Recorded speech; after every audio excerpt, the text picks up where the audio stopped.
Alright, so this is a suggestion via Discord. The name of the video is, if you grew up in the 1970s, you remember this. This is coming from the channel, Recollection Road. Let's go and jump into this immediately, guys. I want to go ahead and point out something really quickly. I was born in 1986, the much later half in December, guys. Right? I don't know nothing about 1970s, guys, but either way, let's go ahead and check this out immediately.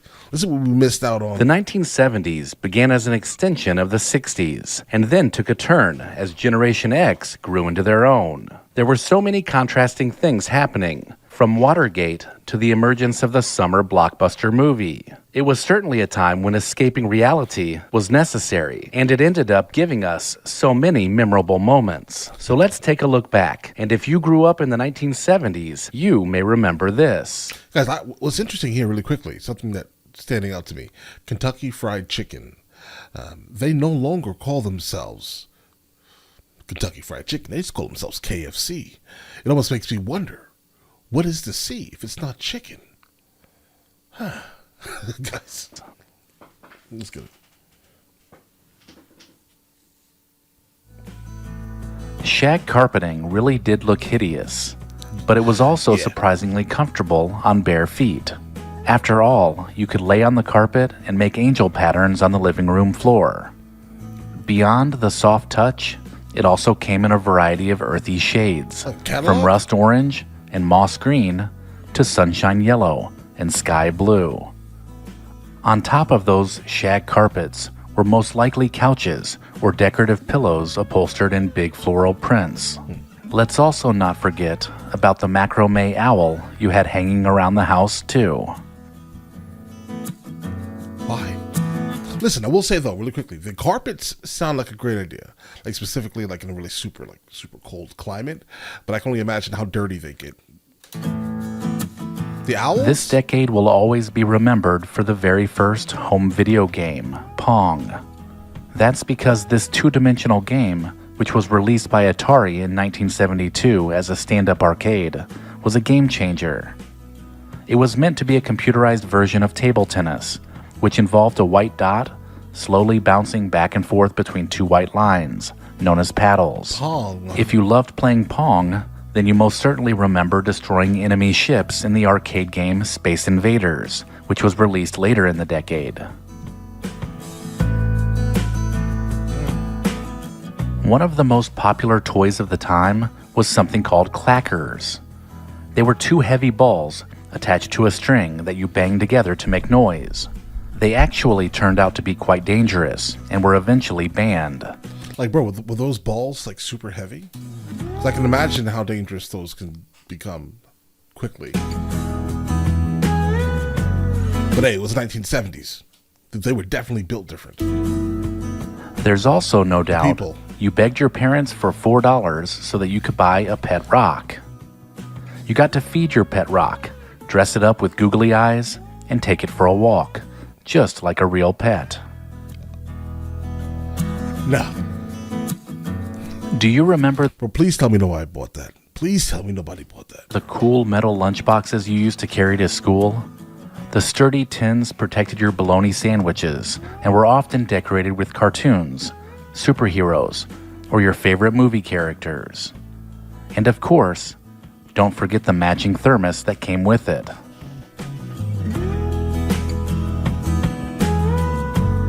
Those are cool.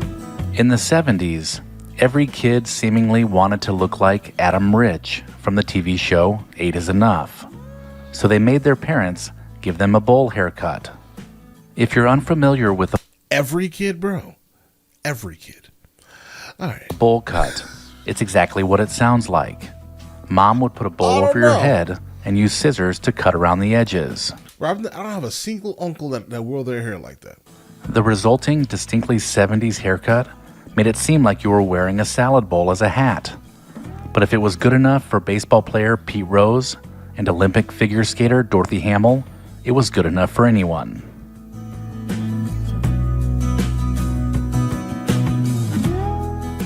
Who could forget the educational animated shorts that popped up during your usual Saturday morning cartoon lineup?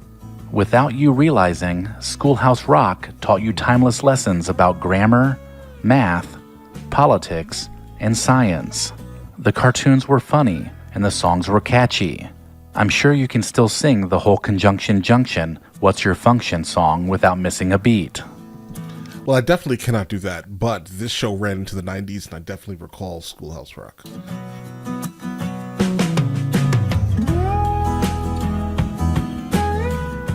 The biggest 70s fashion accessory was the mood ring, which was a ring that could recognize your emotional state. Blue meant you were calm or relaxed. Amber meant you were nervous or anxious. And black? Well, that meant you were about to lose your temper. To calm yourself down, you may have relaxed on your bed and read the latest issue of Tiger Beat magazine. The original teen pop culture magazine was also full of posters that kids plastered their bedroom walls with. Guys, wait a second. I think we may have encountered something similar At school, to this video. Especially during gym class, you wouldn't be caught dead without a classy pair of tube socks. At the time, it was quite the fashion statement. Okay. If those socks reached all the way up to your knees, even better. So the higher the socks, the cooler you were in general, I'm guessing, right? But that's like wearing pants in the summertime. Why would you do that, right? Like, wouldn't you start sweating excessively? Rarely in the history of fashion has a clothing style been universally accepted by both men and women. But that was the case, especially with the shortest of shorts and colorful striped tube socks.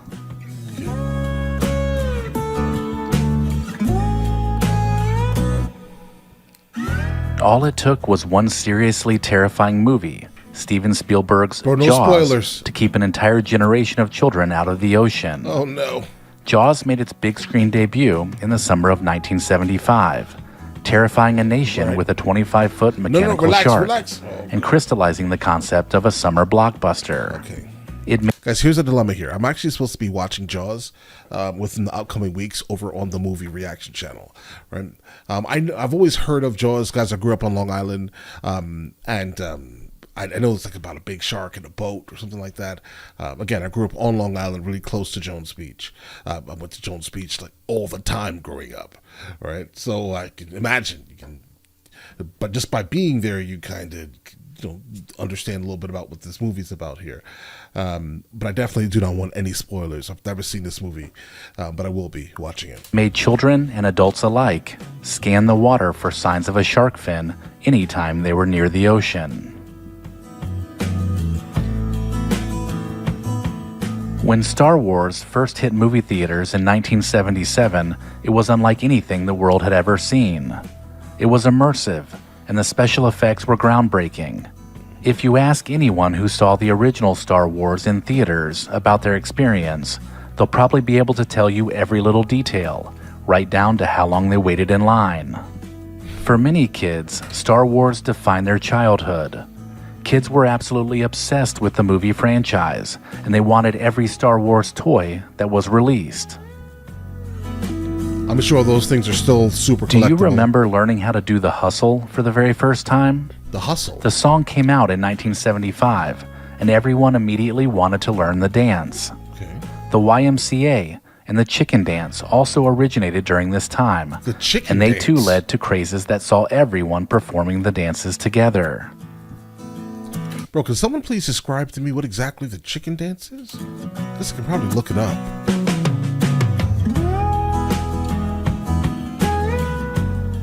In the 1970s, music was everything. You wouldn't just fan over your favorite bands. You'd play their records on Bro, was it called the Funky Chicken? I don't know. repeat and tape their faces all over your bedroom walls. You may have also grown to love 8-track tapes. These devices gained steadily in popularity because you could take them with you, and many car makers even included an 8-track tape player in new models of their cars. This meant you could listen to whatever you wanted while you cruised the streets of your hometown. Okay. They weren't the most user-friendly audio formats, but boy, you sure did love them. So like early cassettes of sorts, maybe? Every decade has its top music genre, and in the 70s, disco reigned supreme. If you were brave enough to go to an actual disco, you could get down to the sounds of Casey and the Sunshine Band, the Bee Gees, and the Tramps. Even the Rolling Stones released a disco track to get in on the trend. If that wasn't enough disco for you, you could even strap on some skates and head over to the roller disco. These fast-paced parties would be complete with shiny outfits, bright lights, and of course, groovy tunes. Groovy tunes. TVs in the 1970s weren't nearly the high-definition entertainment centers they are today. You were lucky if you had decent reception, meaning no fuzzy screens or zigzag lines.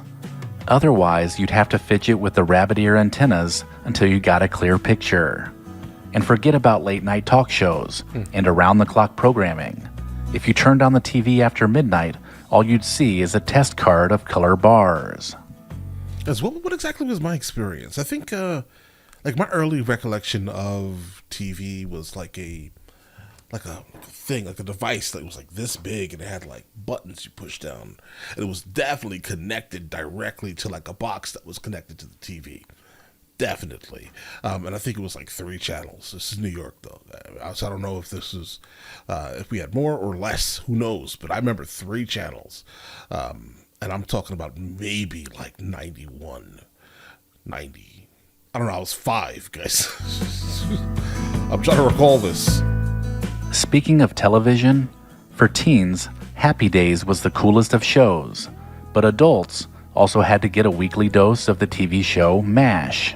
There were other popular shows, of course, like The $6 Million Man and Charlie's Angels, which contributed to 1970s pop culture in their own way.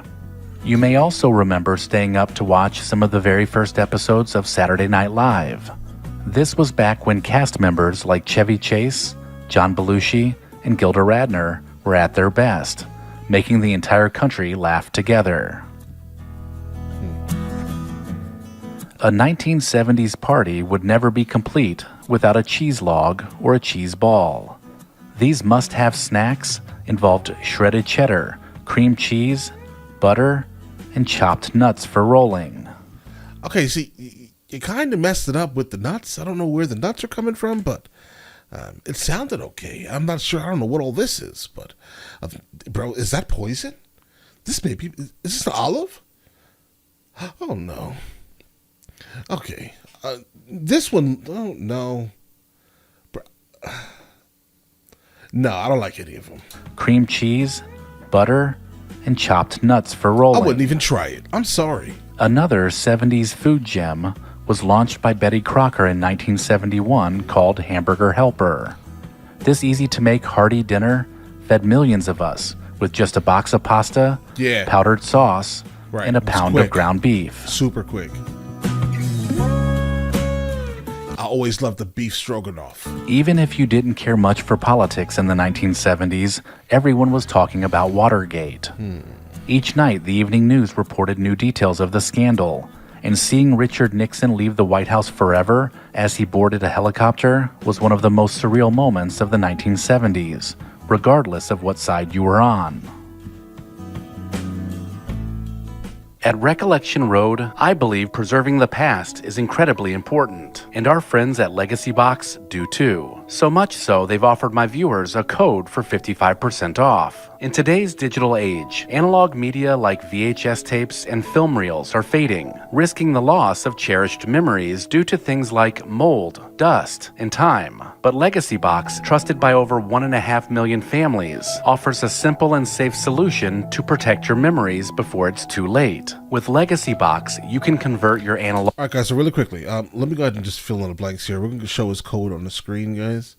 If this is what you guys want to do. But basically, it's a great product. I've never used it, but I've always heard of something similar to this where you have the ability to basically just have something like extremely physical and actually move it into something that's digital, while also still keeping obviously your physical media.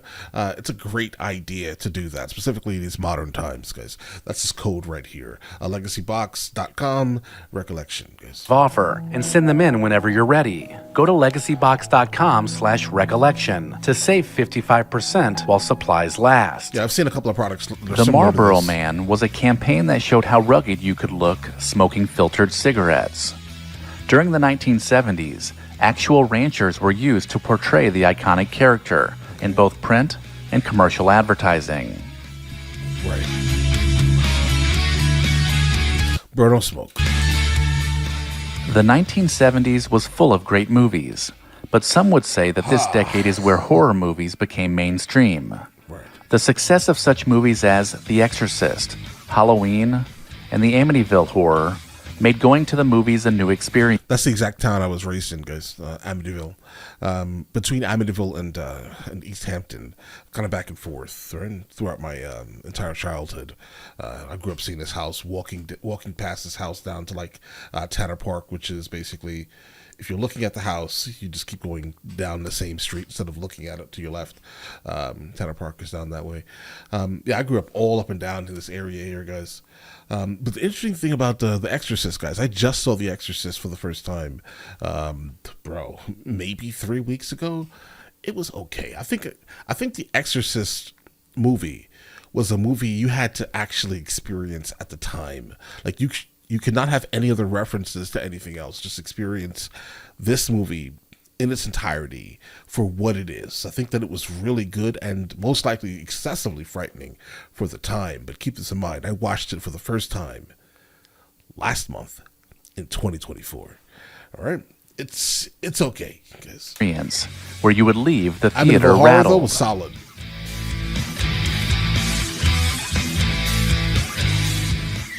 The news of the 1970s was consumed by three main topics. The Vietnam War continued, and more Americans were being reported dead each night. During this same time, the Watergate scandal was also making headlines and would lead to Richard Nixon resigning. The oil crisis was also front and center, with long lines of cars and rationing of gas becoming a regular thing. 10 gallons per customer. If you grew up in the 70s... And that was obviously back when cars were doing like 1 or 2 miles to the gallon. Oh, no. Color Harvest Gold is probably very familiar to you. Kitchen appliances were very popular in this color, and usually the bathrooms would be colorful as well, with avocado green porcelain fixtures. Yeah, I've toured a couple of houses where these are still very present. The quickest way to get to have someone ignore the house that they're looking at is for it to appear anywhere like this. Music during the 1970s was all over the place, from Motown to rock to disco. Motown was still relevant because they had the Jackson 5. Rock and roll bands like the makeup and costume wearing Kiss and the Southern rockers Lynyrd Skynyrd gave teens an alternative to the late surge of disco music. There were also many teens wearing t-shirts that showed off their distaste for disco music throughout the late 1970s. I wonder if that shirt still exists. To showcase music on television, the popular shows Soul Train and the Midnight Special gave fans the opportunity to watch performances of their favorite singers and bands. For the Midnight Special, you would have to stay up late because it aired on Friday nights, following The Tonight Show. Friday in color. Oh. Primetime television during the 1970s was an eclectic mix, much like music of the day. The Brady Bunch and The Partridge Family were wholesome family-centered comedies, while Starsky and Hutch added some action to the mix. All in the Family was a new kind of comedy show that pushed limits when it came to political correctness. Bro. And fans loved it. This is the GOAT right here. Archie Bunker? Oh my God. Listen, I love this show. I love this show. All right? My parents would never let me watch it. Under no circumstance. At all. Right? But as I got older, and I mean like 30, right? That was the first time I actually sat down and got to watch it, like the first or second season of it or so, guys. And it was interesting, guys. Bring back Archie Bunker, right? Absolutely. Other shows that made for regular viewing were The Waltons, Sanford and Son, and The Dynamite Good Times. Good Times was good too. Like all of these shows, ended up coming back on, either right before you went to school or right after. Evel Knievel seemingly was every boy's idol during this period. Everyone was trying to recreate jumps and playing with toys that were branded with the Evel Knievel name. The popular stuntman was exciting to watch, whether he cleared a jump or crash landed. It was common in the 1970s to see a large-handled comb hanging out of the back pocket of a pair of jeans. The fashion statement let everyone know you prioritized hair care. For older men, leisure suits were a great way to make a statement. They were classic, but also casual. To complete the look, Yeah, I'm sorry, bro. Those look terrible. Like I'm not. I'm sure they were interesting in the 70s, maybe because everyone, I guess, was still wearing suits. Guys, I don't know. Was everyone still wearing suits at that time? And then they were like, "Listen, I'm going to wear something absolutely tacky. It's still going to be a suit, but it's just going to be a little different, right? Gigantic, like ridiculous collars and things, right? I've seen them in a couple of movies, and I'm not a fan." a pair of platform shoes were perfect. Earth shoes were also popular footwear. If you could get used to the negative heel technology that made you feel like you were walking in sand. Negative heel? Earth The year shoes? 1976 was an important anniversary in the history of the United States. Our bicentennial was celebrated with parades and ceremonies that led up to the 4th of July celebration that was fitting for 200 years of independence. Patriotism was at an all-time high, with everyone getting in on wearing their red, white, and blue.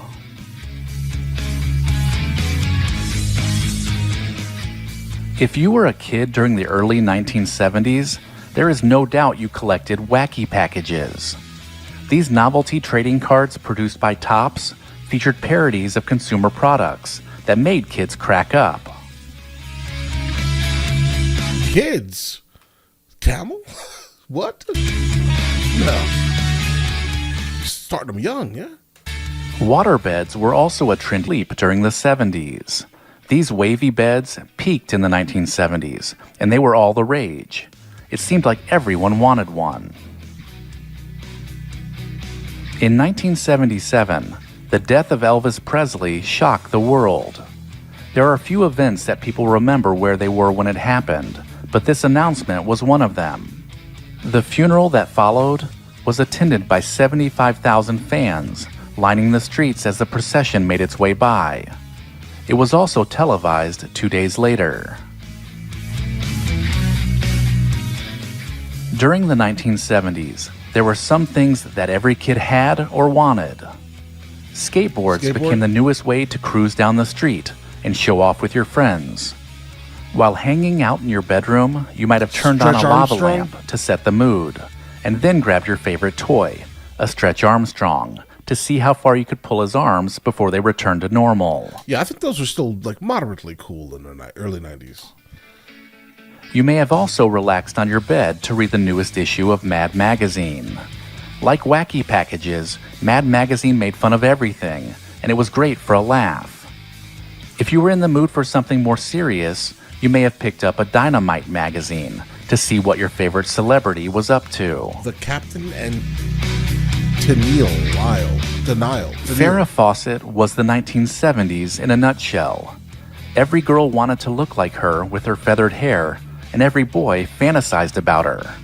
Posters were big in the 70s, and Farrah was pinned on every boy's wall. Popular pinups for girls were either Sean Cassidy. I thought that was Farrah Fawcett, but young. All right. Let's go ahead and point this out here. As we're learning about Farrah Fawcett, I thought that we were going to continue to learn about Farrah Fawcett. And you're telling me that this is a boy. Or Leif Garrett. Leif Garrett. To finish out the list, the movie Smokey and the Bandit was an action-packed thrill ride that took everyone along for the ride. I think I know who this person is. Susan something. Right? The film was fun to watch and made everyone not only want a Pontiac Trans Am, but also a CB radio. The movie popularized the use of CB radios, so much so that they began appearing in many teenagers' cars as a way to communicate with friends and also strangers. Okay. Let me know in the comments if I missed anything, and make sure to check the description of this video for links to pick up a t-shirt and sign up for the newsletter. Guys, the 70s was interesting. Again, I never experienced it, right? But there are a couple of things that were moderately cool than some other things that were just like, why do these things exist? But also, luckily, a good amount of these things actually made it into the 80s and the 90s. So the fact that they absolutely lasted, I guess, was a testament to how great they were kind of in the first place, right? When it comes to the pet rock, though, bro, why? What's the point of that? Like, why? Why didn't you just go into the backyard or to the park and take a rock, guys? Right? Like, what exactly is that? I don't know, but they got you if you bought it, I guess, right? Unfortunately, or they got your parents, guys.